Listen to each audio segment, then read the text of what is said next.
One idea combined with your other ideas and with your opportunity here can transform your life forever. So, your job is to become a self-made millionaire, and LifeVantage's job is to help you get there, and my job is to tell you what to do. I'm going to show you the recipes and the formulas that you can use. And sometimes it just takes one choice. And remember, 87% of millionaires and billionaires are self-made. They started with nothing. And nobody's smarter than you, and nobody's better than you. Nobody's smarter than you, nobody's better than you.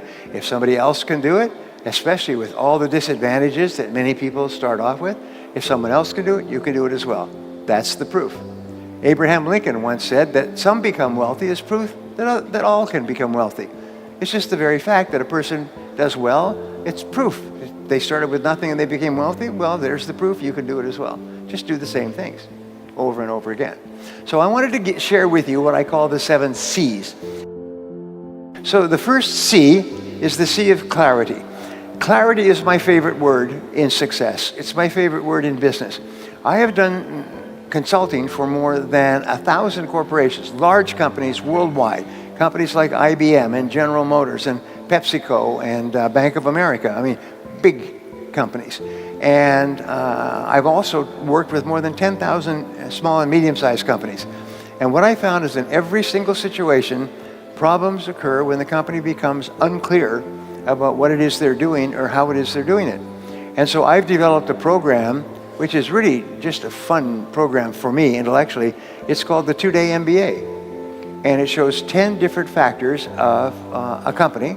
And these are the ones that I learned when I went to university, back to university in my 30s. And I find that all problems come from lack of clarity. What is your product? It's the first question you ask. Who is your customer? What does your customer consider to be more valuable than anything else? How are you superior to your competitors? What can you do to attract more customers? What can you do to close those customers? Basically, it's clarity, lack of clarity. So, number 2, the second C is the C of competence. And the C of competence says, it's very simple, is that you can only earn a lot of money if you're very good at what you do. And so one of the most important things you do is you break down your work into skills. And you say, what are the most important skills I need to have to be successful? And there's recruiting is a very important skill. Training is an important skill. Managing, motivating is an important skill. Leading, supervising, important skills. So what you do is you think, what are the skills that I will need to be in the top 10% of my field? You don't have to be in the top 1%. Just be in the top 10%, because there are no successful people who are not good at what they do. They are good at what they do, and they are good at what they do because they work at it all the time, whether you're in sports or whether you're in music or chess or anything else. But basically what it said was studying the most successful people is that these people spend far more hours becoming good at what they do than average people. The other people don't do it. And that everybody has natural abilities, but the ones who use those abilities transform themselves by really, really working hard at becoming good, one skill at a time. This is another thing that's really important. Don't try to be good at everything, because what happens is you just break down. You just overwhelm yourself and you'll just give up. And you say, oh, I tried that before. The third C is the C of concentration. And these are not necessarily in order, but in a way these are. The C of concentration is your ability to focus, which we talked about before. It's your ability to focus single-mindedly on one thing at a time, and to work on that one task until it's complete. And to discipline yourself not to do anything else, or to become distracted by emails and bells and bips and noises and things like that. It's just your ability to focus like a laser beam on a single task.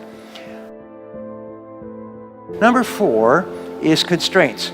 Now, constraints is a concept that was developed in Tel Aviv by a management consultant many years ago.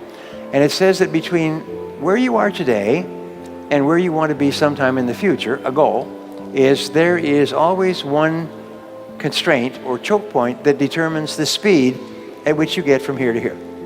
That's the constraint. So the art of life is to identify the constraints that are holding you back from achieving the goal that you want to achieve. And it could be something simple like finding a parking space. It could be something simple like getting your shopping done and so on. Continually ask, what is the constraint or limiting factor is what they call it, the limiting factor between here and where you want to go. So you say to yourself, all right, you want to achieve a particular goal. So you ask yourself, what is the one factor that determines the speed at which you achieve that goal? What is the one factor that determines the speed at which you achieve your most important goal?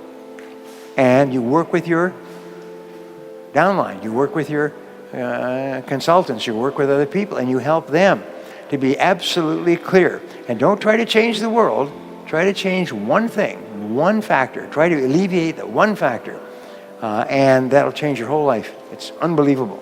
The average person in America who earns a full-time living from sales, and sales is on their business card, about 17% of the population, spends about 90 minutes a day talking to new potential customers.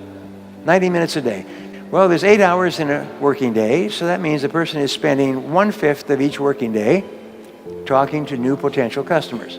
So if you want to double your income, it's very simple to do.